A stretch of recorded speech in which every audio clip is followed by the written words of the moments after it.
Can we actually talk about the US school system for a second? Because I'm convinced we're still living in the 1920s YM. I sit in a hard plastic chair for 8 hours a day, 5 days a week, just to memorize dates for a history test. I'm going to forget the second I walk out of the room. It's not even about learning anymore. It's about survival. We've got standardized tests that basically decide our entire future based on one Tuesday morning when we were running on 4 hours of sleep. And I don't even get me started on the busy work. I'm spending 3 hours a night on worksheets that don't teach me anything. They just prove I have the patience to be bored. What's with the funding? We're using textbooks from 2005 that are literally falling apart, but the school somehow finds the budget for a giant new stadium. It feels like the system cares more about optics than the actual students. We're told to prioritize our mental health, but then we get assigned a project. 2 essays and a final exam all in the same week. It's a total factory model.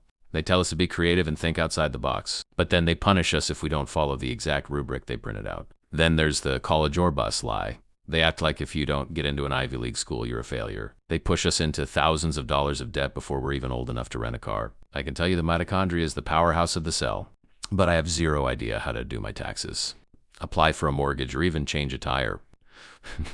We aren't students. We're just units being processed. Make it make sense. Fix the system or stop acting surprised when we're all burnt out before we even graduate.